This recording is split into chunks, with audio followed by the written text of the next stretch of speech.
Ok, ya lo puse a grabar. Igual, Después te lo paso entonces.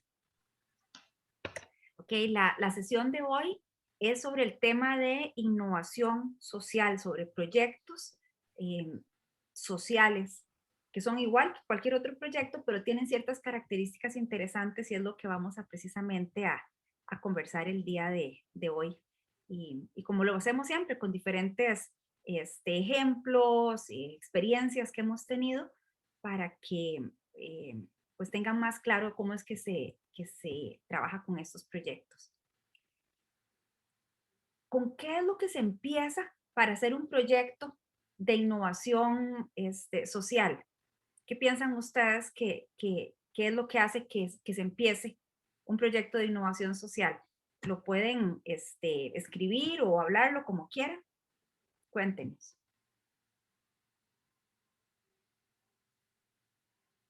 algo en pro de la comunidad, no sé, de algo que tal vez a nadie se le ha ocurrido hacer como para ayudar, qué sé yo, al barrio, a la comunidad, como cuando empezaron con hacer los cartelitos de comunidad protegida para Lampa. Ok, ayuda a comunidades. ¿Qué más? tienen en el chat, nos dicen trabajar problemáticas sociales, Ujú, atender una necesidad, trabajar con una necesidad. ujú. Bueno, de hecho, este, siempre que se trabaja un proyecto en general, es para resolver una problemática. Puede ser algo tan sencillo como la construcción de una habitación adicional en nuestra casa. Ese es un proyecto que resuelve una necesidad. O puede ser un proyecto social, que es algún problema en una comunidad que, por ejemplo, no haya un camino de acceso para una parte de la comunidad, entonces se quiera construir un pequeñito puente para ayudar que estas personas puedan entrar y salir. Entonces, varía muchísimo la dimensión de las cosas que se pueden hacer como proyectos sociales.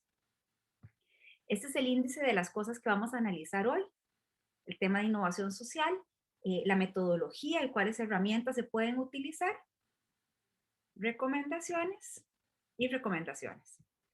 Entonces, esta es la descripción de innovación social. ¿Quién se ofrece a leerla, por favor?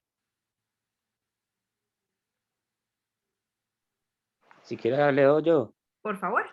Adelante. Bueno, innovación social. Una solución nueva a un problema social, la cual es más efectiva, eficiente, sostenible o justa que la solución actual cuyo valor agregado aporta principalmente a la sociedad como un todo en lugar de únicamente a los individuos. Esa es la característica principal que le da respuesta a un problema social, pero que además no tiene solo impacto en individuos, sino en la sociedad. Y puede que le estemos ayudando a una sola persona, pero el impacto va a la sociedad.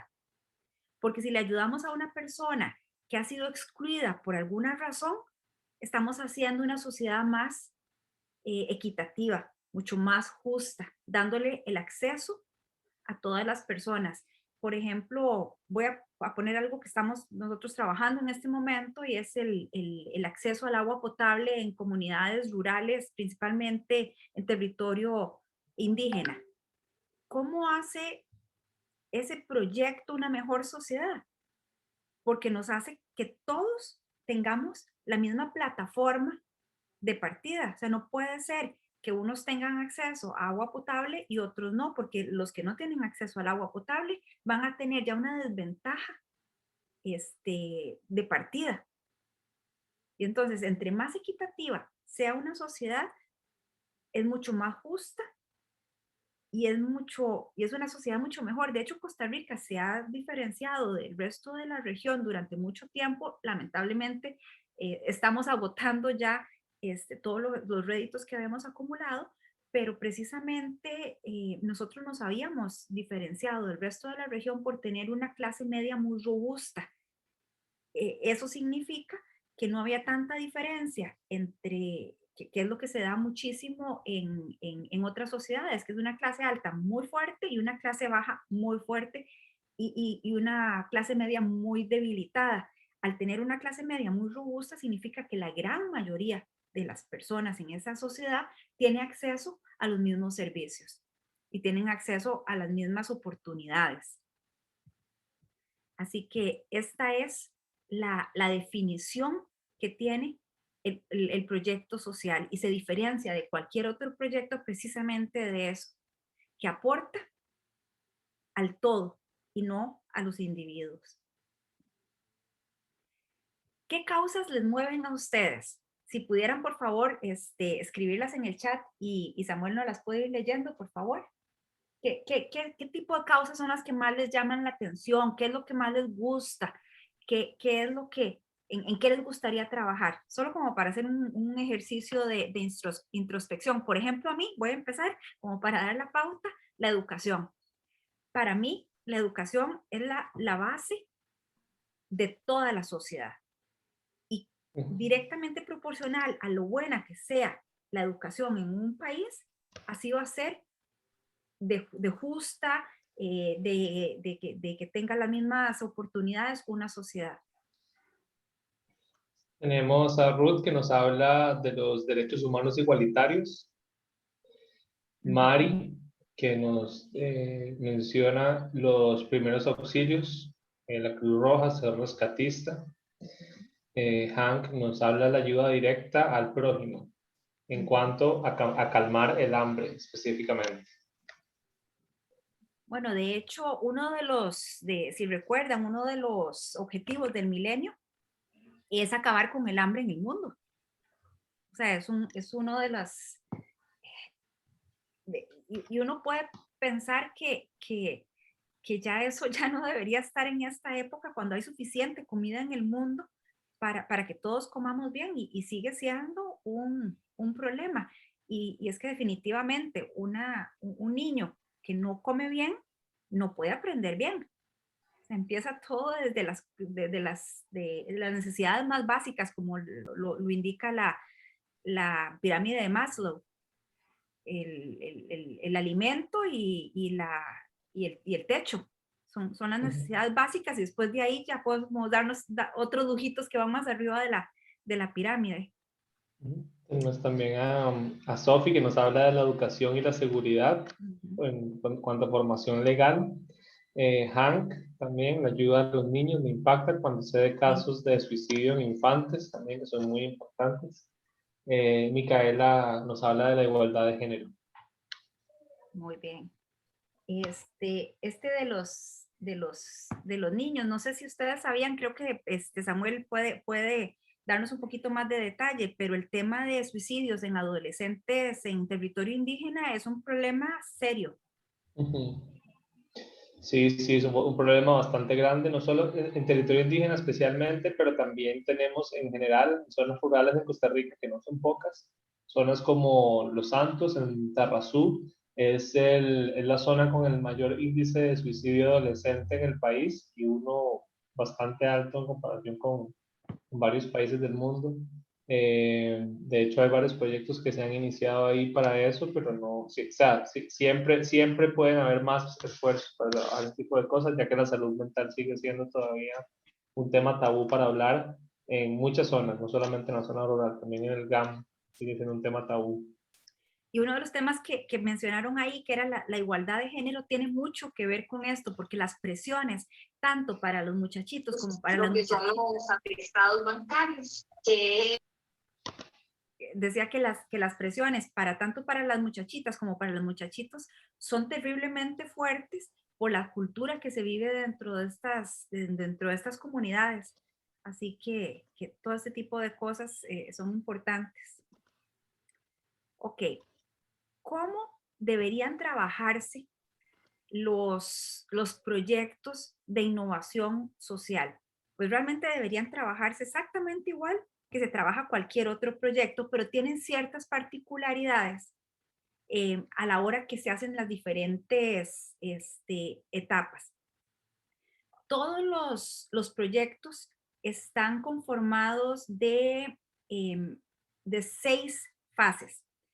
La primera fase es el análisis de la situación y ahorita vamos a ver por qué el análisis de un proyecto social es un poquito diferente y tiene diferentes aristas de lo que tendría un proyecto tradicional. La fijación de los objetivos, que dentro de esos objetivos debemos pensar en el bienestar común, el bienestar de la sociedad y no solo de los individuos. Luego se diseñan las estrategias. Aquí estoy no dirigiéndome exactamente a este diagrama, sino hablándoles en general de cuáles son las fases de un proyecto, de la planeación estratégica de un proyecto. Entonces, el análisis de la situación, la fijación de los objetivos, el diseño de las estrategias, el implementar ya esas estrategias que definimos, establecer el presupuesto. Lamentablemente el sucio dinero siempre es importante para hacer las cosas, y el controlar y medir para empezar en el ciclo de la famosa mejora continua. Entonces, en el momento en que nosotros venimos y medimos el impacto que hemos tenido, los resultados que hemos tenido, puede ser que sea el primer ciclo del proyecto o que después vayamos a implementarlo de nuevo, y entonces ahí tenemos las lecciones aprendidas y luego volvemos otra vez al ciclo de analizar, planear, ejecutar, medir, y ahí seguimos, dándole la vuelta a este ciclo de planeación estratégica. Ahora, si lo vemos dentro del análisis social, la parte de la exploración requiere un análisis un poco diferente al que normalmente deberíamos hacer. Y aquí les voy a comentar algunas de las herramientas que se utilizan. Una investigación local. No es un typo, no es un error de la hora de digitar. ¿A qué les suena una investigación local? Alguien que me diga, a ver qué se les ocurre. Estoy segura que lo van a pegar. No les dé vergüenza abrir sus micrófonos, abrir sus cámaras, nos gustaría verlos. Vamos a preguntarle. Suena como a global y local. Exactamente. Bien, Micaela. Yo sabía que le iban a pegar porque es como muy evidente, pero sí, exactamente es eso. Entonces, cuando uno hace una exploración de un proyecto porque hay una necesidad social en algún lugar, lo primero que hace es, voy a referirme al proyecto que hemos estado trabajando durante este semestre, el agua potable para las comunidades. Lo primero que uno tiene que empezar a hacer es hacer una investigación a nivel global, qué se ha hecho en el mundo con este tipo de casos y qué se ha hecho específicamente en Costa Rica. Y entonces empezar a ver las mejores prácticas, herramientas, insumos, metodologías, para poder ver qué se puede hacer. Pero siempre, siempre, siempre, en general, con cualquier proyecto, uno siempre debe investigar qué se ha hecho, porque ya el agua tibia se inventó y no hay necesidad de volver a empezar desde cero. Más bien, manejar un proyecto en forma inteligente es investigar qué es lo que se ha hecho a nivel global y al nivel local. Luego, yo debo admitir que yo no lo conocía, el mapa de empatía. Se conoce con el nombre de Gemba, y es muy interesante porque lo que se hace es que se les pregunta a los beneficiarios cuál es su realidad, cómo la ven, cómo la viven. Y esto es súper, súper importante. Ahorita lo vamos a ver. Después del famoso Stakeholder Map. El Stakeholder Map no es otra cosa que un mapeo de los interesados en el proyecto. ¿Quiénes podrían estar de una u otra forma siendo afectados, beneficiados, o tener algún interés para participar, o que podrían ser afectados? O sea, puede ser en forma positiva o negativa. Entonces, cuando nosotros empezamos con el proyecto de agua ya, empezamos a ver quiénes eran los que deberían estar involucrados. Entonces, evidentemente, el Ministerio de Educación Pública es uno. El rector del agua en este país es Acueductos y Alcantarillados. Tienen que estar involucrados. Nosotros involucramos a otro actor por su reconocimiento a nivel institucional en el país, y fue al Laboratorio de Aguas de la Universidad de Costa Rica. Entonces, es un referente también de la calidad del agua en el país. Luego, cómo involucramos al sector privado para que por medio de los diferentes programas de responsabilidad social empresarial puedan involucrarse en este proyecto. Cómo involucramos a gobiernos extranjeros por medio de embajadas, las misiones diplomáticas en el país. Y les comento que tenemos una preaprobación de USAID para adoptar un grupo de escuelas, porque precisamente en ese mapeo que uno hace empieza a ver cuáles pueden ser aliados y no necesariamente tienen que ser con dinero, pero puede ser con estudios, por ejemplo, como Acueductos y Alcantarillados, que está llevando a cabo estudios del trabajo que deberíamos estar haciendo, otras ONGs a nivel nacional o internacional. Entonces, ese mapeo es importantísimo y ese mapeo se hace siempre que uno va a hacer un proyecto, no necesariamente con que sea un proyecto social, pero aquí es particularmente importante. Por ejemplo, no sé si ustedes están todos demasiado jóvenes, pero les voy a contar la historia. La Dos Pinos estaba hace muchos años en un barrio que se llama, déjenme ver si me acuerdo, El Cerrito, en Barrio Luján. Y había ido creciendo en forma muy desordenada, entonces había ido adquiriendo propiedades y entonces convertían bodegas y la Dos Pinos es un monstruo. Entonces en algún momento decidieron pasarse para La Juela, donde están ahora en este momento, y construyeron una planta gigantesca, hicieron todo un proyecto de movilidad, donde incluso a los empleados les ponían buses, microbuses, etcétera, para poderlos transportar para las nuevas instalaciones, porque muchos vivían cerca. Fue todo un plan y resulta que se les olvidó conversar con los vecinos. Y los vecinos donde estaban, donde se iban a pasar, eran unos de sus interesados más fuertes, porque la actividad de producción generalmente contamina. Ellos estaban a la par de un río. Entonces había preocupaciones enormes de las personas que sentían que sus propiedades iban a bajar de valor o se iban a afectar severamente por las operaciones de la Dos Pinos. Y recuerdo que en los semáforos alrededor del aeropuerto habían personas de la comunidad repartiendo volantes y voy a tratar de poner un bip de qué era lo que decía, pero decía la vaca Lula C, el emoji de caquita, en el río XX. Esa era lo que estaban entregando los vecinos a todo el mundo que pasaba por ahí.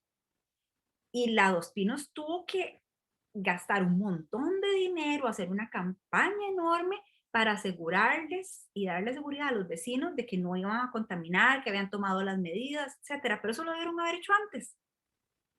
No en forma reactiva, sino en forma proactiva. Y fue porque a mí me sorprende muchísimo que no hayan hecho un mapeo de sus interesados y empezar a trabajar con ellos desde antes. El mismo caso con el caso de Cruzitas, por ejemplo, de la explotación del oro. No involucraron a las comunidades que estaban siendo o que podrían ser afectadas con esto. Se metieron los ambientalistas, pero no de los que necesariamente quieren que se hagan las cosas bien, sino más bien de los que boicotean y que hacen cosas y volcaron a las comunidades en contra del proyecto hasta que se terminó cayendo. Y ahora yo estuve en esas comunidades recientemente y la pobreza es una cosa terrible, no hay fuentes de trabajo, no hay oportunidades, y tal vez, no sé, yo no estoy poniéndome ni a favor ni en contra de un proyecto, pero tal vez si esos emprendimientos o empresas se hubieran puesto de acuerdo con las comunidades, pues la historia de esa comunidad, que es la afectada, pues tal vez sería diferente. Quiero mostrarles, vamos a ver, ahí está otra persona que está empezando. Esto es algo muy interesante, es cuándo se puede o cuándo se debe hacer un proyecto. Me gustaría escuchar de ustedes, ya sea que lo escriban o que lo digan, cuándo entra en un divorcio el poder o el deber. ¿Qué se les viene a la mente cuando hacemos esta pregunta? ¿Cuándo se puede o cuándo se debe hacer un proyecto de giro social?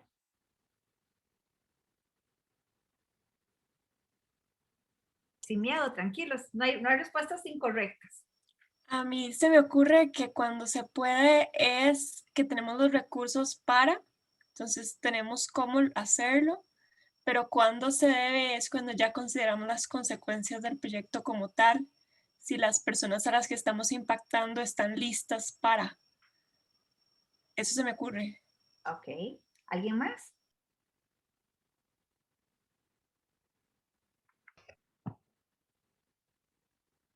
No sé si alguien me ha escrito algo, Samuel. Perdón, estaba con el micrófono apagado. Estaba leyendo el Tranquilo. comentario de Hank, que dice, cuando quienes creemos que lo ocupan, así lo quieren. Ajá, o sea, como acomodar la oferta con la demanda, digamos, para Ujú. ponerlo en términos de mercadeo. Estoy viendo el comentario de Hanna, que qué loco lo de los flyers de Dos Pinos. Sí, fue una Sí. locura. Y fue hace muchísimos años, pero fue una locura y una torpeza, una gran torpeza. Ok, yo Y diría también, bueno, ajá, por último, Maciel dice, se debe a las necesidades que hay en la comunidad. Y Catherine, ajá. sí, creo que se puede cuando hay recursos y se debe cuando están ocurriendo consecuencias negativas. Ok, con respecto a estos comentarios, me da la oportunidad de comentarles algo. En todos estos días, yo he estado en muchas sesiones, en muchas reuniones con posibles patrocinadores del proyecto de Agua Ya, ya sea para que adopten escuelas o para que sean patrocinadores de la carrera por el agua. Y entonces he estado en esta dinámica y estaba hablando con una muchacha de una empresa privada y le decía yo que trabajar en ayuda humanitaria o en fundaciones o asociaciones sin fines de lucro es un acto de fe, porque uno ve una necesidad, la identifica, en este caso pues es muy evidente, no hay agua potable, el agua potable, el acceso al agua potable y al saneamiento es un derecho humano desde el 2010 y en este país lo estamos violando con las personitas más vulnerables, que son los niños. No les estamos teniendo agua potable en sus escuelas y en sus colegios. Entonces, identificamos una necesidad. Entonces, empieza Cadena Costa Rica a desarrollar su gran plan de cómo arreglar esto. Y decimos, no queremos nada más entrar a Buenos Aires de Punta Arenas o a Talamanca o a X o Y lugar, sino que queremos resolver el problema por completo. Que podamos decir, en Costa Rica, todas las escuelas, todos los colegios, todos los centros educativos del país tienen acceso a agua potable. Entonces, perfecto, qué bien. Bueno, cuantifiquemos, hagamos un presupuesto de cuánto es lo que nos va a costar esto. Entonces hay que hacer toda la investigación, hay que hacer un montón de trabajo previo para poder montar un proyecto y llegamos al proyecto y decimos, ok, vamos a necesitar en promedio $500 por centro educativo, lo cual para 350 escuelas, una simple multiplicación nos dice que necesitamos $175,000. Y aquí llevamos un montón de trabajo. Hemos mapeado a los interesados, hemos identificado cuáles son los centros educativos que tienen las necesidades, que no es tan fácil como, como ustedes creyeran, y tuvimos que hacer toda una operación de inteligencia. Le pueden preguntar a Samuel para poder conseguir los datos, o sea, fue toda una tarea, todo un reto. Luego, los datos que nos dieron estaban malos. Daniela Meckler, que ha estado ayudándome mucho con obtención de información de diferentes tipos, se ha dado a la tarea de estar llamando uno por uno a los directores para poder ver realmente cuántos niños tienen matriculados, si realmente tienen o no tienen agua potable, cuál es la infraestructura actual que tienen para reconocer cuáles son las necesidades. Y todo esto lo hicimos, como le decía yo a esta muchacha de esta empresa con la que estaba reunida, como un acto de fe. Porque hasta este momento no tenemos la menor idea de dónde vamos a sacar la plata, de dónde vamos a sacar $175,000. Pero uno tiene que tener claro qué es lo que quiere hacer, identificar la necesidad, tener todos los datos para poder vender la idea. Si no tiene uno la información, cuando vienen los potenciales socios, ¿qué le van a decir a uno? Bueno, ¿y como cuánto cuesta? Ah, la pucha, bueno, es que realmente no sé. ¿Cuántos van a ser los beneficiarios? Bueno, eso tampoco lo tengo muy claro. ¿Y quiénes van a hacer las cosas? Bueno, pensábamos que tal vez voluntarios. ¿Y tienen los voluntarios? Bueno, todavía no, pero entonces hay que hacer un montón de tareas como un acto de fe, de que sí vamos a llegar a lograr a tener eso. Entonces, la parte de que tiene que haber recursos, evidentemente es algo importantísimo para poder cerrar el ciclo, pero no para iniciarlo. Y es algo que es muy diferente a otro tipo de proyectos. Si yo voy a hacer un proyecto de, no sé, construir, como les decía, un cuarto adicional en mi casa, pues ya yo, claro, empiezo con la idea y con el sueño de que quiero hacer más grande mi casita y quiero hacer un cuarto adicional, pero ya yo sé que yo puedo tener o tengo ahorros o tengo acceso a un crédito para ampliar mi casa de habitación, etcétera, incluso justificar lo que ya yo no estoy alquilando en oficina, sino que voy a seguir trabajando desde la casa, entonces este cuarto va a ser dedicado a mi oficina. O sea, ya hay como un plan y como una claridad más grande de dónde van a venir los fondos, contrario a este caso de los proyectos sociales. A veces es diferente, a veces hay oportunidades que se presentan y entonces hay salen concursos para aplicar por grants y entonces uno puede empezar como de atrás para adelante, pero lo normal es que se empiece sin tener el dinero. Ahora, otra cosa interesante también es, yo hace muchos años cuando estaba trabajando en el área de educación, trabajaba igual con varias fundaciones, con varias instituciones del gobierno, alianzas internacionales, y en una de todas esas reuniones que tenía de hacer networking y de alianzas, me reuní con Franklin Chang, que en ese momento era el presidente de una fundación que se llamaba Fundación Siglo XXI, que lo que tenía era una visión de cómo debería ser Costa Rica en el siglo XXI con una serie de objetivos, etcétera, muy ambicioso. Lamentablemente se agotó. No contrataron a las personas adecuadas para llevarlo a otro nivel, pero ellos eran parte de Costa Rica Multilingüe, que era la organización que yo estaba dirigiendo, porque ellos tenían la creencia y la certeza de que si Costa Rica se convertía en un país bilingüe, pues eso iba a subir la empleabilidad, la competitividad del país y iba a mejorar a una sociedad como un todo. Entonces nos apoyaban muchísimo en todo el trabajo. Yo me fui a reunir con él cuando estaba apenas empezando y entonces estaba yo con esta ilusión de realmente cambiar el sistema de educación en el país sin haber, sin haber entendido muy bien cómo eran las cosas. Y yo empecé a quejarme con don Franklin, y les digo literalmente a quejarme, yo, es que en el INA no hacen esto, es que en el MEP están haciendo mal esto, es que debería hacer esto y debería hacer lo otro. Y me acuerdo que el señor con una paz y con mucho camino recorrido en Estados Unidos y en Costa Rica, me dio un ubicatex, pero de un solo tiro. Y me dijo, Marta, uno tiene que aprender a pelear las batallas que cree que puede ganar. Metérsele al Ministerio de Educación Pública no es una opción para una fundación chiquitita. O al INA incluso, aunque no sea tan grande como el Ministerio de Educación Pública.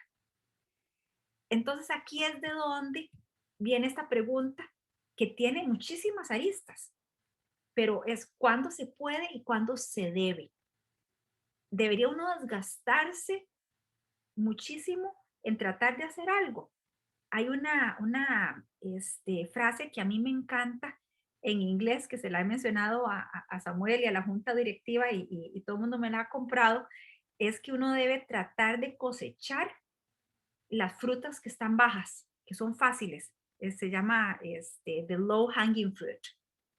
Entonces, si uno va a llegar a un trabajo, a un proyecto, a lo que sea, siempre hay que tratar de cosechar lo que está fácil. O sea, no nos desgastemos tratando de llegar al aguacate que está más arriba en el árbol. O sea, tratemos de cosechar lo que está más fácil. ¿Dónde tenemos más posibilidades de tener impacto? ¿Dónde podemos tener más posibilidades de recaudar dinero? ¿A qué comunidades vamos a ayudar de primero? Por ejemplo, nosotros estamos trabajando con la comunidad de Buenos Aires, de Punta Arenas, para empezar el proyecto de Agua Ya. ¿Por qué lo estamos haciendo ahí? Porque el alcalde, don José Rojas, está súper comprometido con la causa. Hoy Samuel le mandó un mensaje de texto, le pidió que le hiciera un audio, un videíto de 15 segundos, y yo creo que menos de una hora ya lo tenía en el WhatsApp. Y es porque él quiere, él es de esos beneficiarios indirectos porque él es el alcalde, o sea, él sí tiene agua potable. Pero él lo que está queriendo es que todo su cantón, todos sus niños tengan agua potable en sus centros educativos. Entonces, ese compromiso que él tiene hace que trabajar con él sea lo más fácil del mundo. Para llegar a muchas de estas comunidades se necesitan carros fuertes, 4x4, y no solo eso, porque, por ejemplo, Samuel tiene un carro 4x4, pero también es la habilidad de saberse manejar dentro de esos terrenos, y los choferes de la municipalidad pues van ahí todos los días. Entonces, cuando nosotros vamos a trabajar ahí, ellos dejamos nuestros carros en el parqueo de la municipalidad y nos asignan choferes y carros para llevarnos, para que los voluntarios vayan seguros a hacer el trabajo que se quiere hacer. Entonces, hay que evaluar dónde sí y dónde no. Si tenemos una oposición muy grande de un alcalde que por alguna razón no quiere que vayamos a trabajar a su comunidad, pues eso lo va a hacer más difícil. Entonces tal vez hay que buscar otras alianzas diferentes y no esas. Entonces hay que aprender a leer cuándo se puede, cuándo se debe, cuándo no se debe. No sé si alguien tiene algún comentario que quiera hacer, incluso Samuel, alguna experiencia que haya vivido de esto.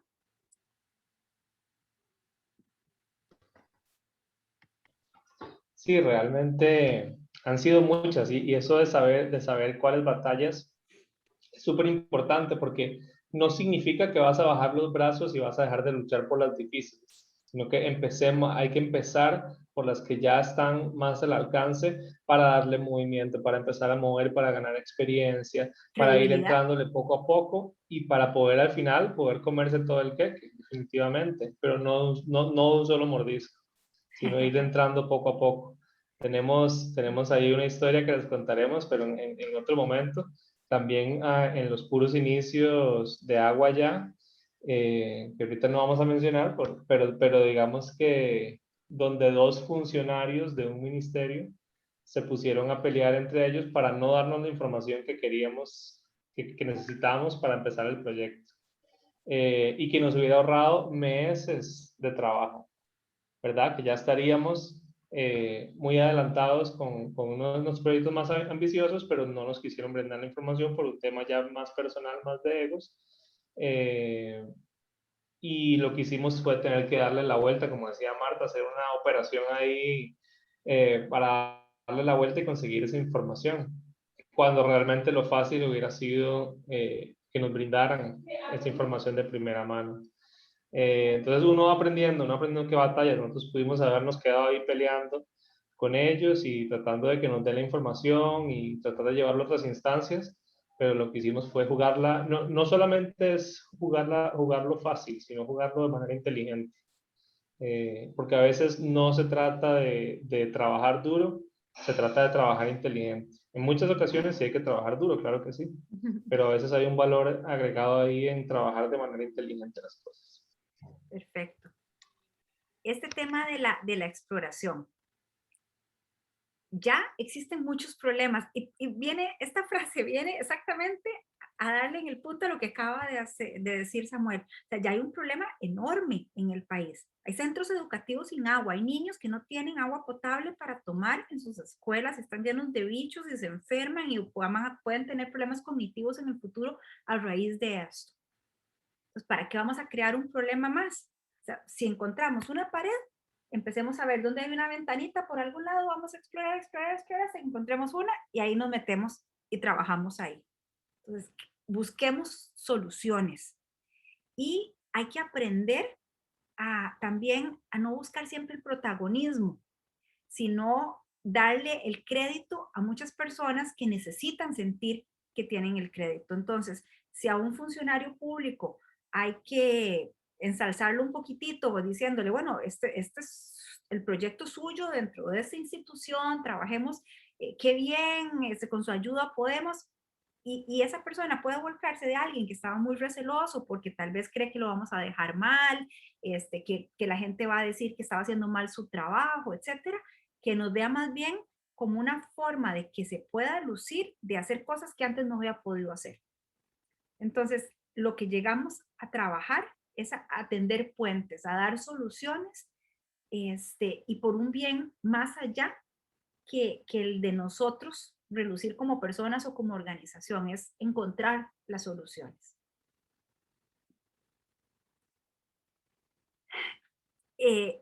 Esto habla un poco de en qué nivel está cada persona de nosotros en los niveles de empatía.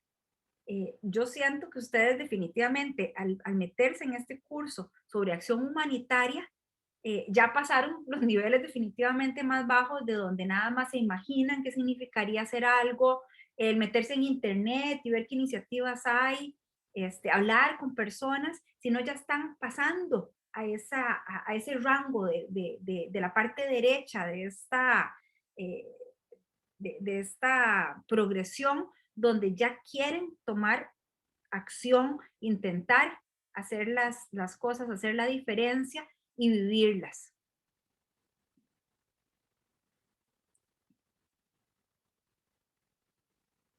Quiero mostrarles acá es que se me atraviesa. Vamos a ver si este video, ahí está. When faced with a problem, most of us try to jump straight into finding a solution.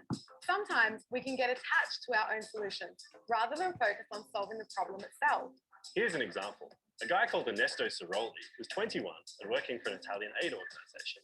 His first project was in Zambia, in a village called Shiroma. They thought with their expertise, they could teach the locals more about agriculture.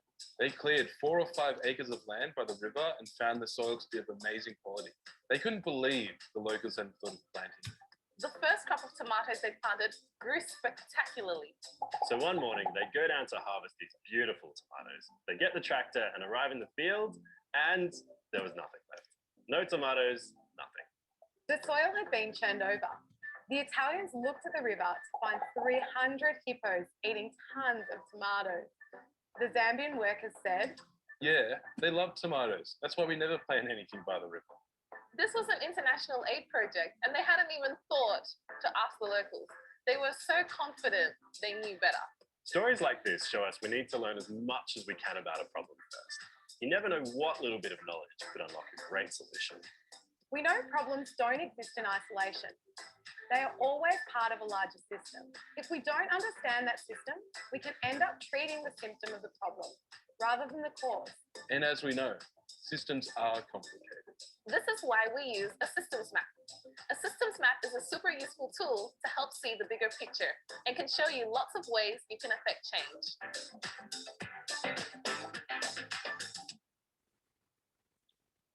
Me gustaría que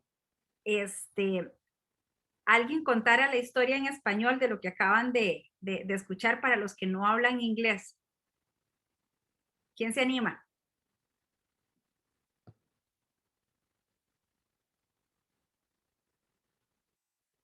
Hank, adelante, Hank.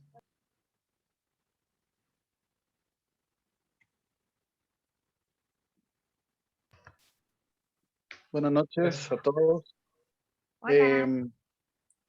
Hola, buenas noches. Creo que era esa anécdota se había contado no sé si fue la primera reunión acerca de este lugar, creo que era con pasando ciertos momentos de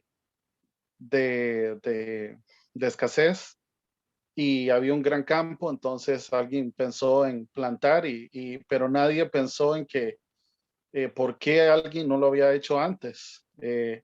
Y era que, bueno, los hipos llegaban y plantaron tomates y les encantaba a los animalitos estos, los tomates, y claro, pues apenas los vieron o los sintieron, ya supieron que había comida suficiente para ellos y colorín colorado. Los tomates se han acabado. Así es. Bueno, básicamente lo que cuenta esta historia es que a las personas que viven una realidad es a quienes hay que preguntarles porque nadie mejor que ellos conocen la realidad de las situaciones. Entonces, claro, para una persona de un organismo que hablaba de que era la cooperación internacional, o sea, no eran ningunos amateurs, llegaron y dijeron, pero ¿qué es esto? Todo este terreno de suelo súper fértil a la par del agua que tiene irrigación, y cómo es posible que no se les haya ocurrido sembrar nada aquí, qué tontera. Vienen y hacen todo el proceso y después cuando llegan y le dicen, la gente de la comunidad dice, sí, es que los hipopótamos se mandan todo, apenas está ya todo el trabajo hecho, vienen y se lo comen en una sola noche, y por eso nosotros ya no sembramos ahí. Pero esa es la importancia de hacer ese proceso de consulta con las comunidades para entender cuáles son sus necesidades, para entender cuáles son sus experiencias, sus realidades, qué tienen, qué no tienen, qué necesitan, qué no necesitan. Voy a devolverme un momentito a este diagrama que teníamos acá,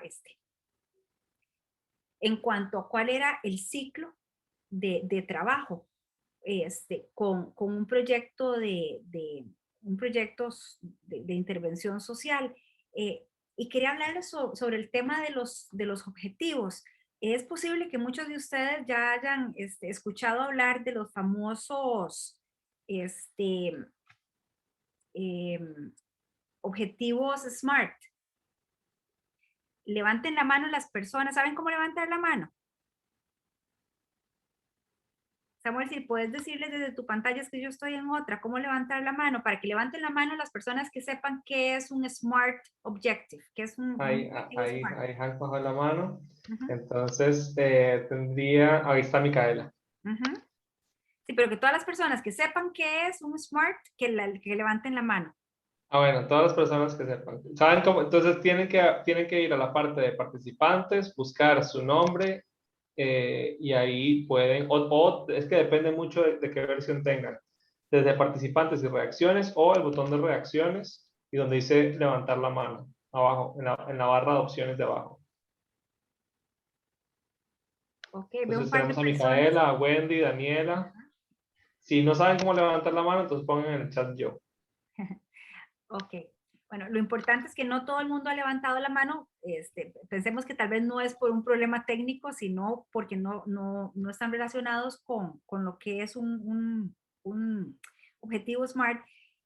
Básicamente se creó esta como clasificación o dinámica de hacer un objetivo SMART para que realmente el objetivo sea muy claro.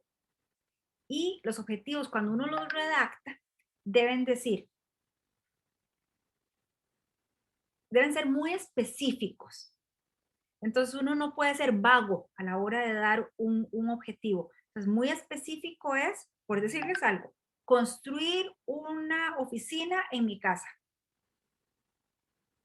Eso es súper específico. Estoy diciendo qué voy a construir, dónde lo voy a construir. Que sea medible. ¿Qué significa que sea medible? Que yo tenga algún parámetro para decir si lo hice o no lo hice, si alcancé o no alcancé el objetivo. La A significa que sea alcanzable. Yo tuve un colega que era gerente de ventas en una empresa y que tenía todo el personal, todos los vendedores estaban desmotivados porque les ponía siempre objetivos tan ridículos que era imposible alcanzarlos. Entonces ya la gente ni siquiera trataba. Entonces, ¿para qué poner un objetivo que la gente sabe que no va a poder alcanzar? Lo único que hace es que desmotiva a la gente. La R significa que es relevante, o sea, que realmente está teniendo impacto en lo que nosotros queremos resolver, en cuál es el problema. Y la T significa time-based, o sea, que se pueda medir en el tiempo. Entonces, para que la construcción de mi oficina sea un objetivo, o sea, sea identificado como un objetivo SMART, yo tendría que decir, específico es, quiero construir o voy a construir una oficina en mi casa de habitación. ¿Cómo lo voy a medir? Pues porque al final voy a tener un producto que es tangible, que va a estar en la oficina. Es alcanzable, sí, porque yo sé que yo tengo la capacidad financiera para poderle hacer frente a este proyecto, que sea relevante también porque yo necesito un lugar donde yo pueda tener cierta privacidad y cierta flexibilidad para trabajar.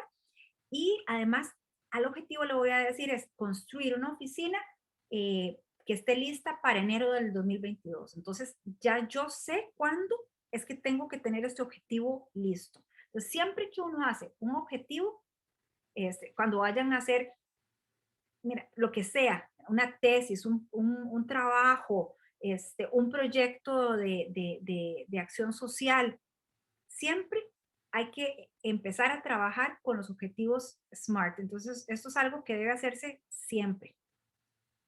Luego aquí habla de la idea y eso es parte de precisamente todo ese componente de exploración que se hace, las alianzas estratégicas, que lo hablamos ahora en toda la parte de los stakeholders. La planeación estratégica realmente es todo esto, que es ese ciclo de concebir, de planear, de hacer, de medir y la mejora continua que empieza en ese círculo que siempre va a estar dando vueltas luego de que ejecutamos y medimos. Vamos a volver otra vez a donde estábamos ahora. Vamos a ver. Ajá. Ese es el mapa de empatía que les decía que yo sinceramente no lo conocía y es específico para trabajar en proyectos sociales. ¿Qué es lo que uno hace cuando uno construye ese mapa de empatía? Precisamente es tratar de entender al beneficiario. Entonces uno viene y dice, bueno, ¿qué piensa y qué siente ese beneficiario? ¿Qué oye? ¿Qué ve? ¿Qué dice? ¿Y qué hace? Y la parte de abajo donde está, donde dice lo de los esfuerzos y los resultados, es en la parte de los esfuerzos es qué le frustra y en los resultados es qué le motiva. Entonces son 6 componentes con los que se trabaja para hacer ese mapa de empatía. Y aquí vamos a entrar a ver un mapa de empatía que se hizo para un niñito, un caso específico que se trabajó en Cadena México, para un niñito que tenía problemas de salud y se hizo este mapa para entender cuál era la dinámica alrededor de Mateo. Pues, ¿qué piensa y qué siente Mateo? Entonces, las preguntas, ¿qué le preocupa? ¿Qué le inquieta? ¿Qué aspira? Entonces, tanto él como su familia habían aceptado su condición física. ¿Qué es lo que oye? Él oye un mensaje de aceptación de parte de los amigos y de los familiares. ¿Qué es lo que ve? ¿Cómo es su entorno? Él encontró utilidad en sus manos porque él caminaba con sus manitas. Encontró aceptación de su familia y de sus amigos. Él se sentía que dentro de su pequeña comunidad era un adolescente más de los que vivían ahí. Ahora, ¿qué dice y qué hace? ¿Cuál es su actitud en público? ¿Cómo se ve? ¿Cómo se comporta? Él es un niño o un adolescente curioso, ágil en la solución de problemas. Le gusta poner atención a los detalles pequeños. Para quitar esta barra de aquí que me pasa estorbando siempre. Con respecto a qué le tiene miedo cuáles son sus frustraciones, qué obstáculos ve. A veces encuentra la comunicación complicada, le tiene miedo a lo desconocido y puede ser más que por una condición física, porque viene de una comunidad pequeñita y le frustra el esfuerzo físico que tiene que hacer para tareas diarias que para una persona que no tiene ningún reto físico son labores cotidianas sencillas, pero para este jovencito, pues todo es muchísimo más duro, más difícil. ¿Y cuál es la medida del éxito que tiene Mateo? A él le gusta hacer las cosas bien, tiene mucha atención al detalle y su sueño es quedarse a vivir en su pueblo y ser útil desde su pueblo.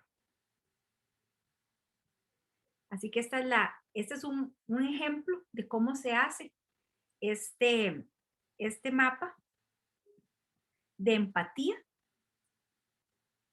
viendo estas 6 dimensiones y entendiendo realmente cuál es la realidad de esta personita, que en este caso era el beneficiario, y esto puede llevarse a otro nivel de diferentes tipos de proyectos, pero el principio general es este mismo. Esto es algo que uno no hace en un proyecto normal, lo hace en un proyecto de acción social. Aquí está Mateo cuando visitó Cadena en el DF. Podía ir solo con uno de sus papás y ahí está con el papá. Y es un caso reciente, si lo pueden ver por las mascarillas, que fue en tiempo de COVID, donde se le ayudó. No recuerdo exactamente, no sé si vos, Samuel, ¿te acordás de cuál fue? Si fue una operación que le hicieron a él, que se le ayudó para trasladarlo. Sí, entonces el caso de Mateo es un caso muy, muy peculiar porque pues a Mateo le hacen, ¿verdad? En parte de lo que estamos viendo justamente es aprender y poder hacer este mapa de empatía para entender la realidad de las personas a quienes vamos a dar un acompañamiento, o vamos a ayudar, o vamos a hacer cualquier proyecto que genere un verdadero impacto. Tenemos que, así como el ejemplo de los tomates y los hipopótamos, en el caso de Mateo se realizó un mapa de empatía para entender cuáles son las necesidades reales de él y brindarle la mejor ayuda posible. Mateo venía de una comunidad rural bastante alejada, con muy pocas probabilidades de resolver su situación en la que él no podía caminar. Y sin embargo, uno creería, por ejemplo, en situaciones como las de él, uno creería, bueno, era el caso que nos contaba el doctor, que es el doctor que hacía, que llevó el caso, que es también de Cadena, un conocido mío de México. Él nos contaba y nos decía que uno creería de primera instancia que una de las primeras cosas que uno le puede dar es ayuda psicológica, ¿verdad? Por el bullying que seguramente ha recibido, por andar en silla de ruedas, etcétera, etcétera.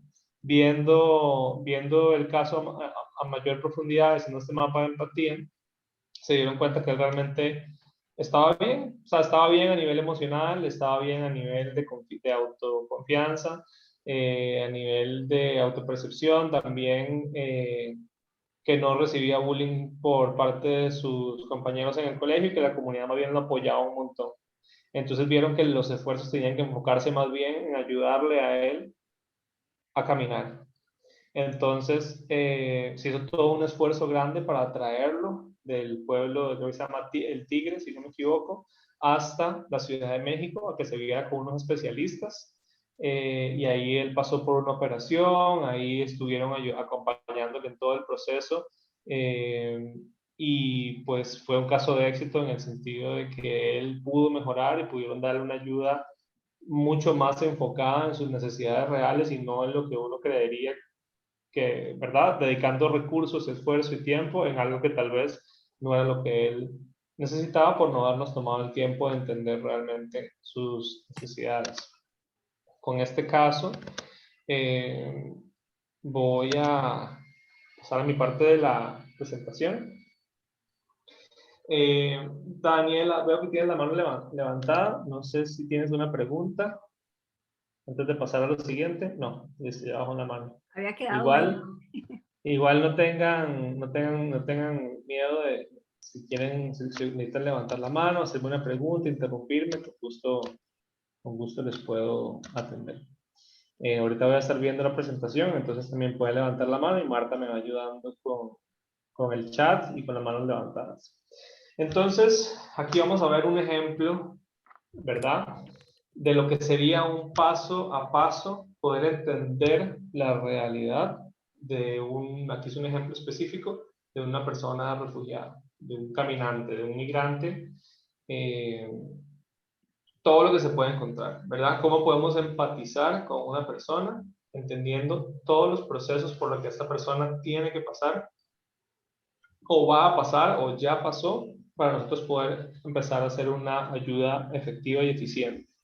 Entonces, por ejemplo, una persona refugiada, ¿verdad? Nosotros la vemos en el contexto presente y entendemos, ¿verdad? Que tratamos de entender por lo que está pasando en este momento, que puede ser diferentes circunstancias.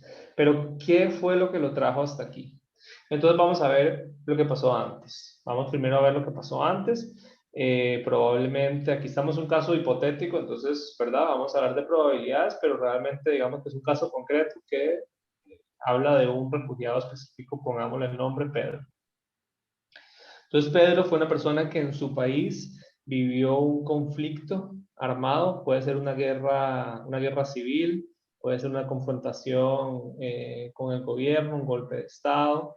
Esto le generó preocupación y fue ese el detonante de tomar esta decisión de migrar, ¿verdad? Ver su vida en peligro, la de su familia y ver que la situación de seguridad empeoraba. Entonces, en esta persona estamos hablando de que viene caminando, ¿verdad?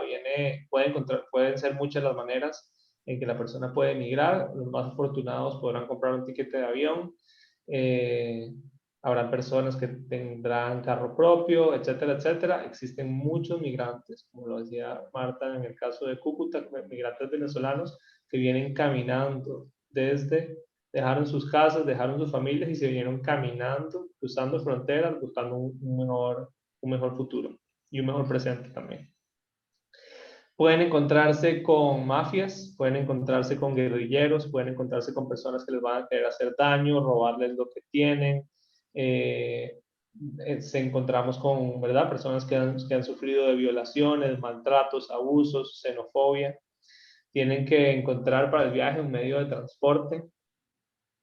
Y también durante todo este proceso van a formar algún tipo de relación con diferentes personas en el camino. Entonces, todo eso son cosas que tenemos que explorar en la historia de la persona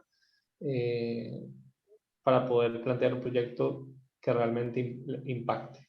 Nos podrá contar sobre su llegada, cómo fue lidiar con la policía, qué tal fue la recepción y también otro tipo de relaciones que mantuvo con refugiados en el mismo estatus. Aquí la palabra acogida, entre comillas, en casos puede ser, sí, una acogida muy, muy bendecida, llena de un buen recibimiento. La circunstancia nunca va a ser bonita, sin embargo, ¿verdad? Hay personas más dichosas que van a recibir una buena acogida y personas que tal vez no. Que nos cuenten cómo fue su primera noche, cuál fue toda la burocracia con la que tuvieron que lidiar para salir adelante, en qué ONGs estuvieron presentes y se pudieron apoyar para sacar adelante sus procesos. Luego el proceso de adaptación, igualmente, cuál fue la burocracia que tuvieron que llevar, si tuvieron que aprender una nueva lengua, si tuvieron que adaptarse a una nueva cultura y si hubo ONGs en el camino que les apoyaron también, o personas, o diferentes locales, o otros migrantes. Y por último, el proceso de integración, ¿verdad? Cuando ya la persona entonces consiguió un apartamento, un lugar por lo menos seguro donde quedarse, empezó a formar relaciones de amistad, consiguió una posible futura pareja en caso de que viniera solo, el proceso de conseguir trabajo y ya cuando llega al punto donde empieza a realizar hobbies. Entendemos que no suele parecer algo de primera necesidad, sin embargo en temas de salud mental es sumamente importante que la persona cuente con actividades que le hagan sentir bien. Lo hemos visto en temas de construcción de resiliencia, es un paso súper importante. Una vez atendidas las necesidades ¿verdad? Las necesidades de primera instancia de supervivencia, es importante que la persona ya pueda llegar a cierta normalidad en su día a día. Entonces son todos esos aspectos, imagínense, todos esos aspectos son muy relevantes en la historia de la persona cuando queremos hacer un mapa de empatía y ver cómo les podemos ayudar. También tenemos este acrónimo de POEMS, que nos habla también, es un ejemplo a una entrevista a una persona que vive en una comunidad rural, ¿verdad? Entonces, aquí, cuando queremos generar este tipo de proyectos de ayuda, que sean innovadores y que tengan también este carácter social, vamos entonces a tomar en cuenta esto que es poems, como suena poemas en inglés, por así decirlo. Entonces la P habla sobre la persona. ¿Quién es la persona? ¿Verdad? Que nos cuente quién es. Mucho de eso lo vamos a ver reflejado en su historia, pero también tenemos que ver cómo esta persona se identifica a sí misma.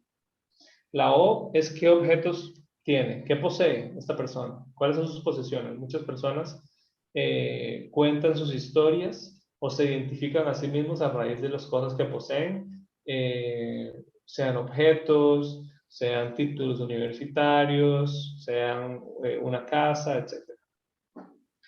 El entorno, cómo es su entorno, cómo es su casa, qué nos puede contar de su comunidad, qué nos puede contar de su barrio. Luego continuaría el mensaje. ¿Qué mensaje recibe esta persona, verdad? ¿Cuáles son sus ideas? ¿Qué es lo que está, verdad? ¿Cuál es el contexto? Y por último, los servicios, ¿verdad? ¿Qué servicios recibe? Sabemos que todos de una manera u otra recibimos algún tipo de servicios, algunos más privilegiados. Tenemos una serie de servicios, por ejemplo, lo que es el servicio del AIA, donde recibimos agua potable. Eso sucede prácticamente en el GAM. Tenemos el dato de que solo el 50% del país es abastecida por el AIA. El otro 24% lo reciben a través de las ASADs, que son organizaciones comunitarias, que muchas veces no reciben ningún tipo de reconocimiento financiero, y el otro 26% se hace responsable en las municipalidades. Pero pensar que el AIA solo cubre el 50%, da servicio al solo 50% del país. Entonces es importante saber qué servicio esta persona recibe y no tomarlos por sentados en comparación a lo que nosotros en el quería hacer GAM. un comentario ahí al margen de lo que Sí. estabas hablando, que una de las cosas más, de las que están más privadas, muchas de las comunidades vulnerables, es de información. De hecho, cuando hicimos el análisis de lo que estaba pasando en Cúcuta, estuvimos estudiando a fondo toda la dinámica que estaba pasando allá antes de ir para poder hacer una intervención muchísimo más atinada. Era la importancia de tener conocimiento de los servicios que se le brindan, por ejemplo, a un migrante caminante que llega, qué derechos tienen, qué organizaciones hay en el camino que les pueden ayudar con comida, con dormir una noche en una cama cómoda, con dinero, con trabajo, con lo que sea. Ese acceso a la información es súper importante, y en las comunidades rurales es exactamente lo mismo, son comunidades vulnerables. Y de hecho hace poco estuve hablando con una muchacha que estudió en Inglaterra, y me llamó para hacerme algunas consultas, como para que la ayudara a conformar un proyecto donde era de un grupo de personas que habíamos estudiado en el extranjero, para poder ser como mentores en términos de información para jóvenes en comunidades rurales que normalmente no se enteran siquiera de que hay becas, de que hay posibilidades, de que hay cosas que están al alcance de ellos, pero por esa falta de información del sistema quedan excluidos. Nada más quería hacer el comentario ese de qué mensaje recibe, y esa información es clave. Creo que sí. Aquí entonces, dígame si pueden ver mi pantalla, es que me está apareciendo Objetivo, sí, se ve bien. Sí, súper.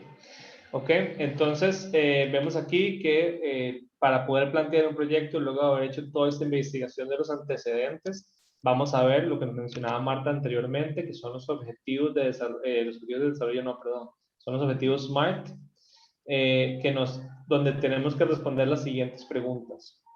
El qué, el cuánto, el cómo, el con qué y el cuándo.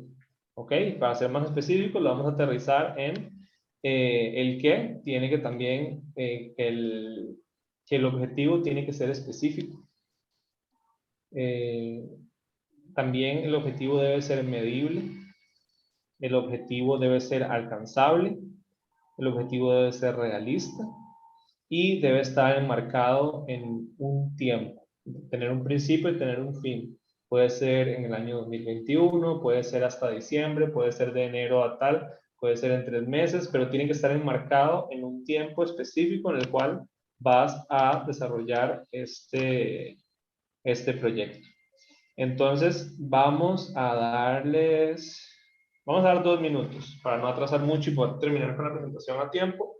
Quiero que en el chat puedan redactarme un objetivo SMART. Y entre paréntesis le ponen la S, la M, la A, la R o la T a la parte en la que se refiera, o sea, en cómo cumple el objetivo con el SMART. Una pequeña práctica. Vamos a darles 3 minutos. 2 minutos, perdón. Entonces, si quieren, pueden abrir el micrófono y darnos un objetivo SMART. De cualquier proyecto, de cualquier tema, como lo mencionaba Marta, un hipotético para hacer una remodelación en la casa, por ejemplo, o en la oficina. Entonces, ¿verdad? Nos dice Daniela, colocar basureros en Punta Arenas. Esa es la parte de específico.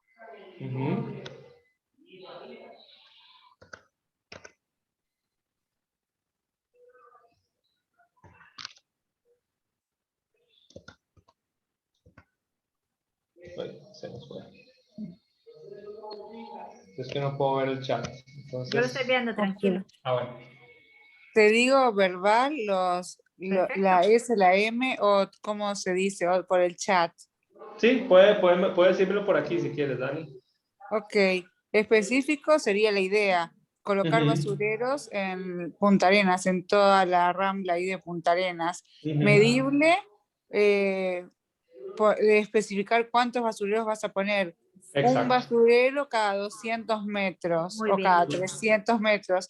Alcanzable sí es, porque se puede hacer, es un proyecto que tenía con mi hija, que ella quiere hacerlo, tal vez quería hablar con vos para hacer a través de cadena. Alcanzable porque la municipalidad nos estaba brindando el apoyo para poder hacerlo con todos los insumos y con todo el proyecto que nos ponía la gente de la municipalidad. ¿Es realista? Sí lo es, porque ya está el contacto con la municipalidad y porque hay que buscar empresas, por ejemplo, que nos pueden donar los basureros plásticos para poner en la playa. Y el tiempo, bueno, depende más o menos a 1 año máximo el plazo. Perfecto. Excelente, excelente. Muchísimas gracias.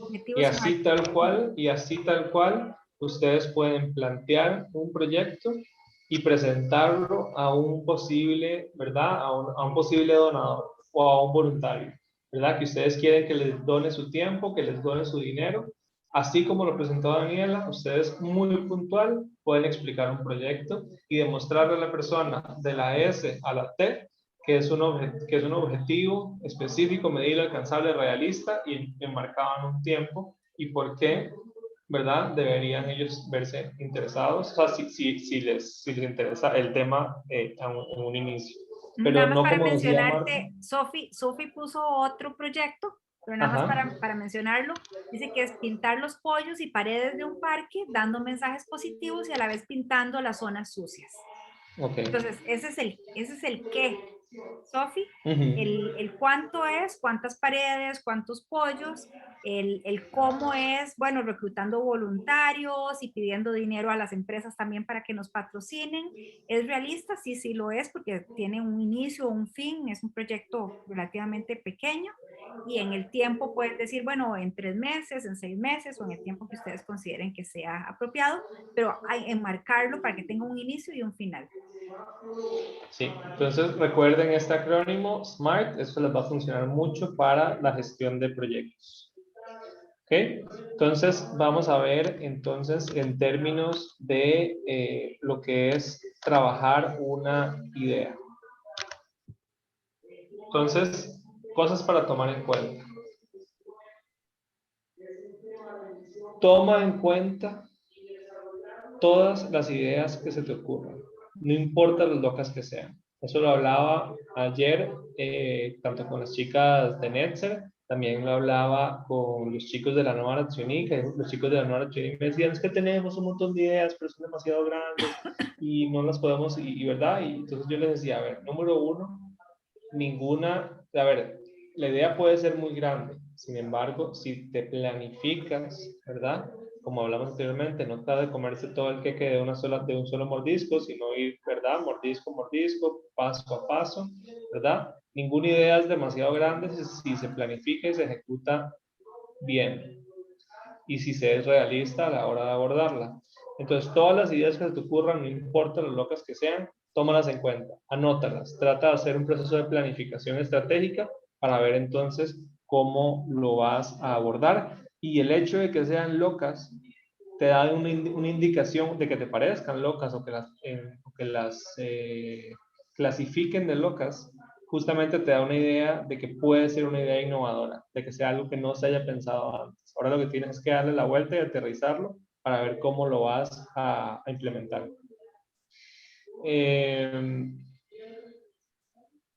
Tienes que pensar, como decía Marta, desde la fe, ¿verdad?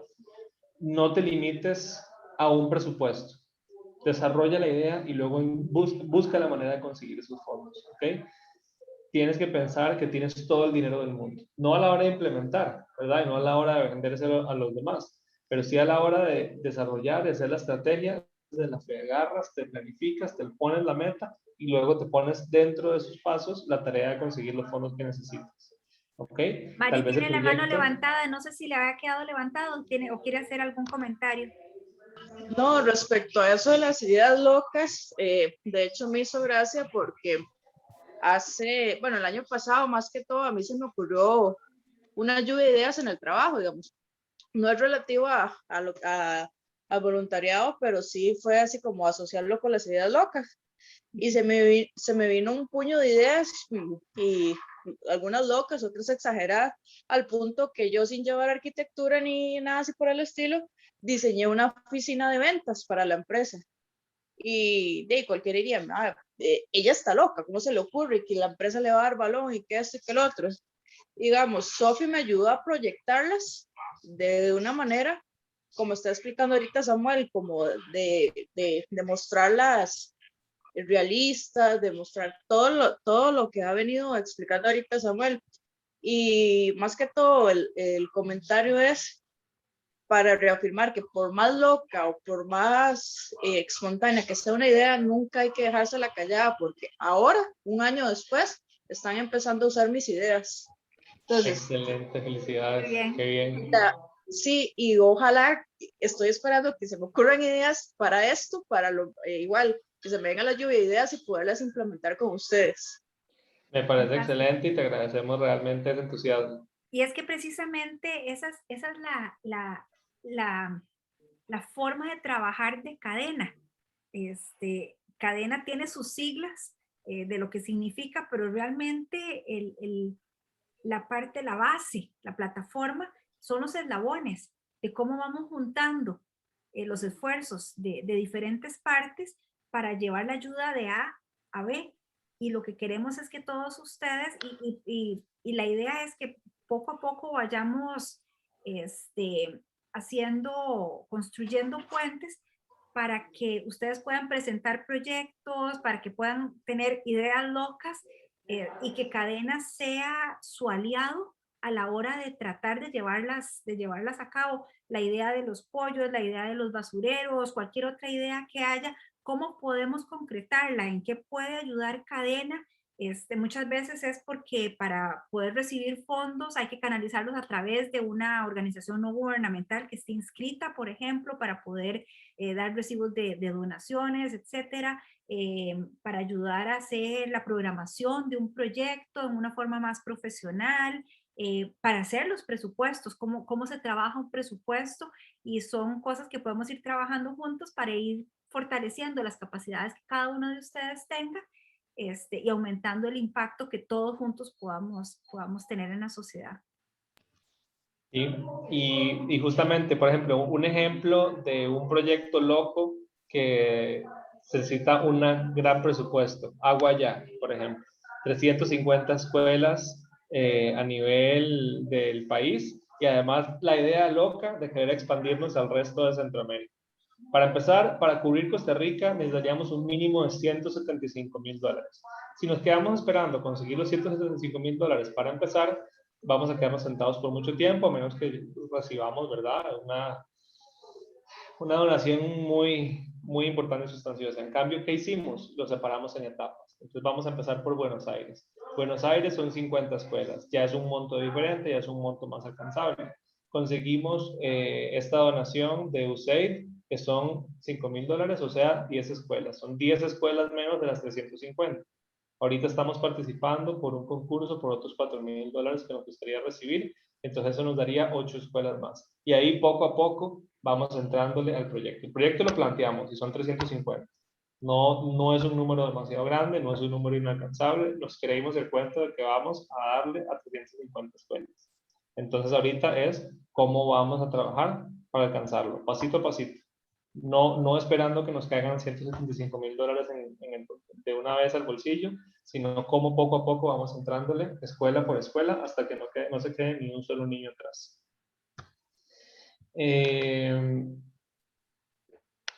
También es válido pensar en ideas en caso de que no tengan ningún tipo de presupuesto, ¿verdad? Es completa y absolutamente válido pensar en que se pueden sacar adelante proyectos sin uso de presupuesto. Ya sea por medio de alianzas, ya sea por medio de, ¿verdad?, la donación del tiempo, la donación de los servicios. Hay que pensar fuera de la caja y no quedarse dentro de que necesito dinero para sacar adelante. El dinero siempre va a ser muy beneficioso, pero se puede hacer mucho desde la experiencia que ya, ¿verdad?, cada uno pueda traer.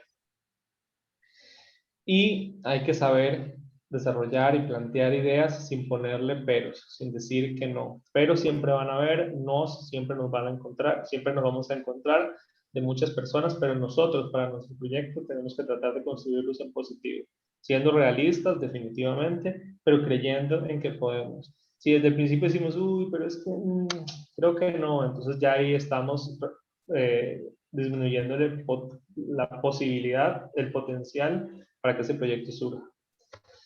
Y empieza por elegir una sola idea, ¿ok? Porque podemos tener 1,000 ideas y está muy bien, pero como dijimos, empieza por una.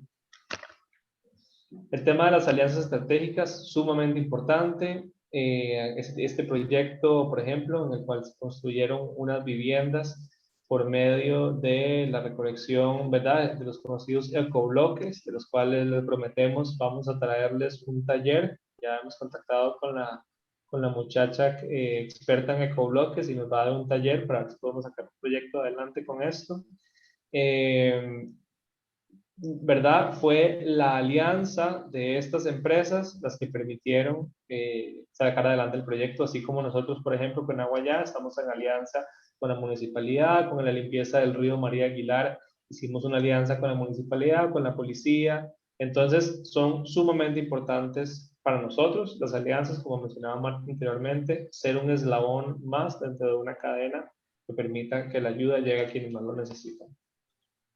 La planeación estratégica, esta es la parte más profunda, tal vez un poquito más complicada y que puede ser un poquito más abstracta al inicio, pero que poco a poco uno tiene que darle forma. Aquí nos da el ejemplo.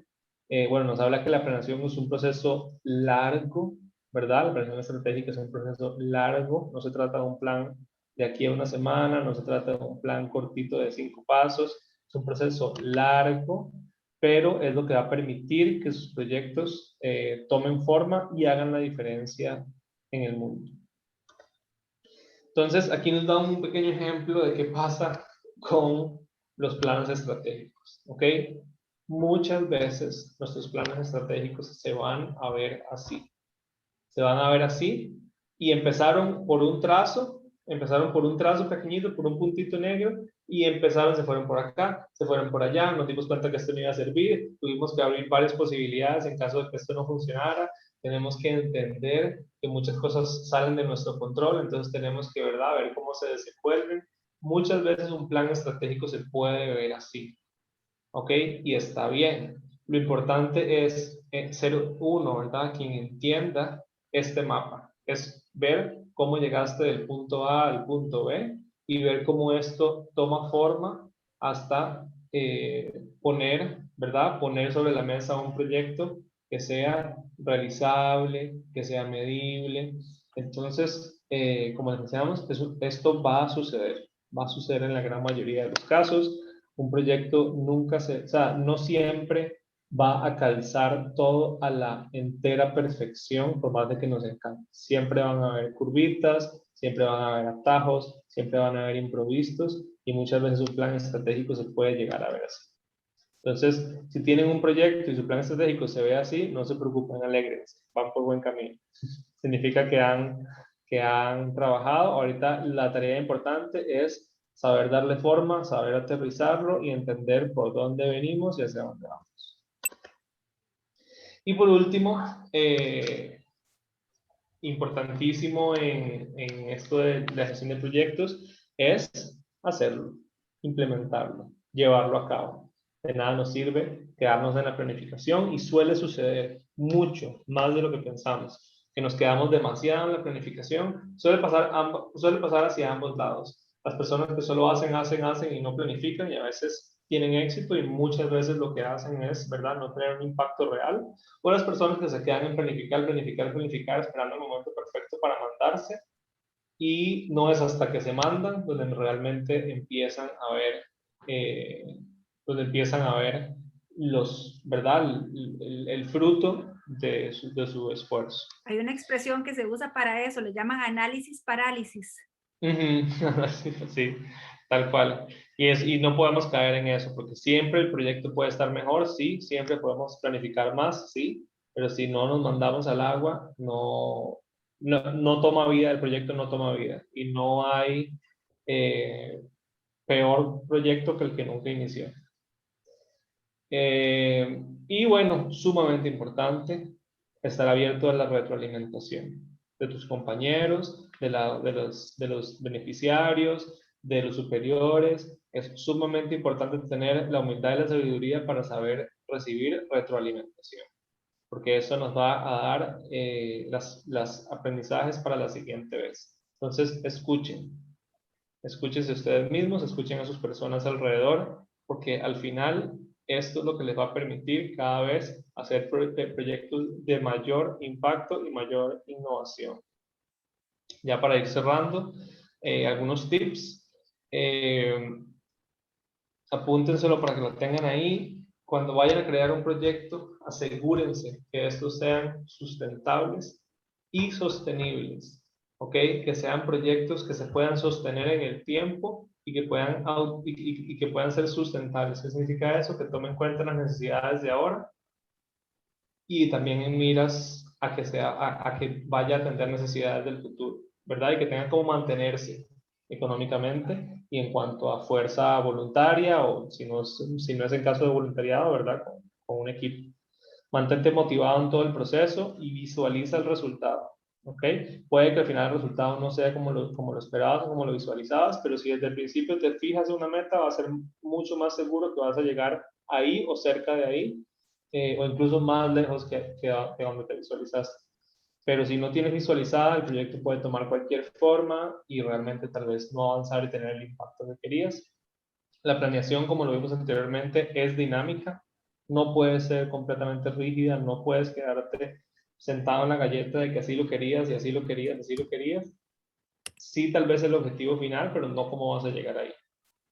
Y estarte atento a los cambios en el proyecto, cambios en ti mismo, cambios en el entorno. Y háganse la pregunta que dice acá abajo, ¿qué te quita el sueño? Entonces, como nos hablaban del suicidio adolescente o infantil, o como nos hablaban de diferentes temas, la hambruna, igualdad de género, si eso es lo que les quita el sueño, para bien o para mal, apéguense a eso. Hacia ahí es. Si eso es lo que los tiene inquietos, muévanse hacia esa dirección, porque hacia ahí está el cambio. Ustedes son capaces de hacer un cambio en eso.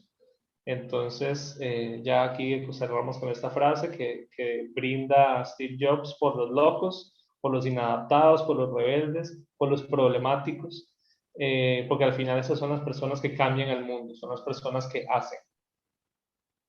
Entonces, preguntarse, ¿verdad? ¿Qué proyecto te gustaría hacer, pero te da miedo? Y eso es lo que te va a definir por dónde moverte y hacia dónde tienes que ir. Algunas recomendaciones, y luego se las pasamos también por el chat, de algunos libros que les recomendamos leer. Y bueno, eso sería el día de hoy. Ya llegamos al final, son las 7:35, pero les vamos a dar unos minutos si quieren abrir sus cámaras para tomarnos una foto final. Y si tienen comentarios, dudas, etc. Entonces, primero... Yo también acabo nada más de compartir un vínculo en el chat para que por favor, se inscriban en la carrera por el agua, ya sea a caminar, a correr, a cletear, a nadar, a lo que sea, para que se inscriban y para que empiecen a invitar a sus amistades, a sus conocidos a que participen en la carrera. Necesitamos que esto realmente sea algo grande, que veamos a Cadena en todo lado, que la gente empiece a conocernos, porque lo que estamos haciendo es llevando el mensaje de equidad al país. Así que porfa, los insto a que se metan, a que se inscriban y que empiecen a invitar gente, porfa.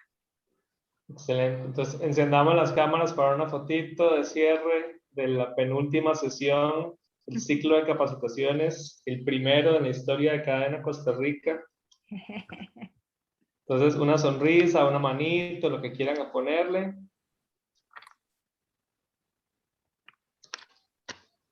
Súper bien. Entonces, ahí ya me llevo la captura. Recuerden que igual estamos grabando las sesiones.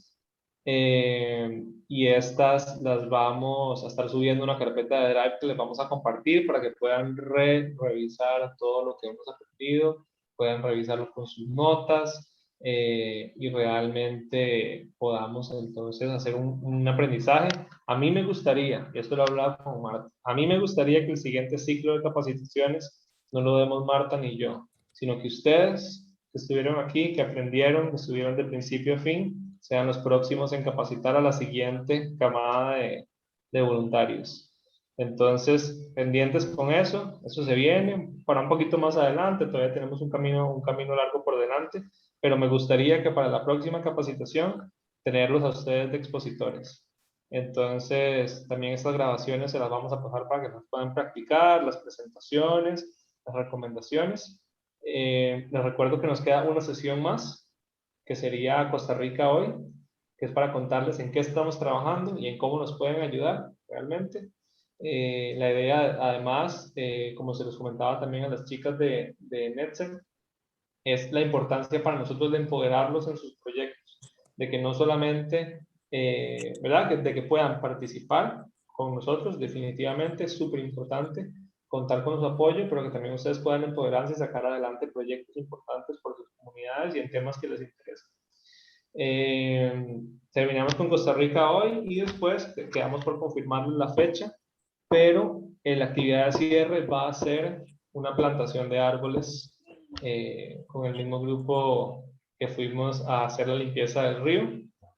Entonces, nos encantaría poder verlos por ahí. Va a ser un espacio abierto, cuidando todos los protocolos. Entonces, esperemos que puedan disfrutar como lo fue la limpieza del río. Esa y que actividad va a estar pronto... lindísima porque es súper positiva y dicen que es una de las cosas que uno tiene que hacer en la vida, sembrar un Por lo árbol. menos una vez, claro que sí. Entonces, bueno, nuevamente, inscríbanse en Agua Ya, no lo dejen para el final, por favor. Inscríbanse, ayúdenos a inscribir personas. Busquen a personas que monten bicicleta, busquen a personas que tengan perritos, busquen atletas. Si pertenecen a algún Llévenle gimnasio, pidan que lo compartan en el gimnasio, por ejemplo, también. y ayúdenos a que la gente se inscriba. En este momento, esa es la ayuda que más necesitamos, es promover este proyecto, darle mucho ruido, que mucha gente se inscriba, porque cada persona que se inscriba nos está ayudando a que un niño reciba agua potable. Entonces, sí, de hecho es algo que tenemos que revisar, Ruth, porque varias gente nos lo ha dicho. Qué raro, ¿ah? Sí, depende de la computadora, porque la página, digamos, te redirige a otra. Sí. Como es un enlace que te redirige a otro, hay computadoras que el antivirus se los bloquea. A mí me pasó ya. Tuve que desactivar el antivirus y me dejó entrar a la página. Entonces, porque lo toma como un pop-up. lo toma como que te está llevando a una página distinta a la que estás entrando y hay gente que eso se lo frena el antivirus. Entonces, lo que hay que hacer es mandar el vínculo de Cronotrack, que es lo que yo he hecho en la página. Cuando entran a redes sociales y nos dicen que no pueden entrar, entonces les paso el vínculo de Cronotrack directamente. Sí. Entonces, bueno, no sé si tienen algún comentario, alguna duda para cerrar. Aquí lo estoy poniendo de una vez para que les quede. Ahí está. Esa es la plataforma que estamos utilizando para la carrera, que es una plataforma internacional y ahí pueden entrar directamente, entonces deberían poder entrar sin problema. Si no, entonces cerramos por hoy, nos despedimos. Por el chat les pasamos las recomendaciones, les pasamos los enlaces y la mejor manera que tienen ahorita para ayudarnos sería pasar este link, inscribirse ustedes, pero sobre todo ayudarnos a inscribir, darse la tarea por lo menos todos inscribir a 1 o 2 personas. Eso sería una súper ayuda porque el 100% de los fondos van a ir dirigidos al proyecto de Agua Ya. Dani, adelante. Samuel, solo una consulta. ¿El tema de llevar agua potable es a comunidades o solamente a las escuelas? ¿Cómo va a ser exactamente? Centros educativos. Centros educativos, perfecto. Sí, esta parte del proyecto va especificado a centros educativos que de por sí benefician indirectamente a la comunidad, parte de la capacitación y de la parte de los talleres de educación es cómo el centro educativo tiene que ser un espacio donde las personas de la comunidad puedan acceder a agua potable, pero generalmente sus filtros se utilizan para emergencias. Cuando suele haber una inundación, un derrumbe, un terremoto, lo primero que falta es el agua potable. Entonces, esos filtros solemos llevarlos a comunidades cuando hubo un desastre o una emergencia. En este caso, identificamos que podían servir para los centros educativos que no tenían acceso y por ende no podían brindar clases presenciales, pero la idea es seguir identificando comunidades sin acceso para poder brindarles estos filtros que han sido de mucha ayuda. Pero en este caso específico sí, son centros educativos. Parte de la intervención que vamos a hacer es precisamente hacer una labor, como lo dijo ahora Samuel, de educación con los niños y con los jóvenes, porque si bien es cierto, van a tener agua potable en la escuela, en sus hogares ellos siguen teniendo acceso a aguas no potables. Entonces, parte de la capacitación es enseñarles que tienen que pedirles a las mamás o a las personas que estén encargadas de ellos que tienen que hervir el agua en la casa. Entonces, para que tengan agua segura en todo lado. Pero hay que darles esa capacitación para que ellos entiendan esa importancia, para que no se vayan a enfermar. Y los padres de familia lo saben, en las entrevistas que nosotros hemos hecho a los beneficiarios, no se va y se los pasan diciendo, pero la gente a veces le da pereza, qué pereza estar hirviendo el agua y entonces la toman directa y ahí es donde empiezan a tener problemas de salud. Pero es parte de toda la intervención que vamos a hacer. Bueno, les deseamos que tengan una linda semana y nos vemos de hoy en 8. Hasta luego. Gracias, hasta luego. Luego, buenas noches, gracias. Buenas noches, que descansen, gracias. Chao, chao, gracias, hasta luego.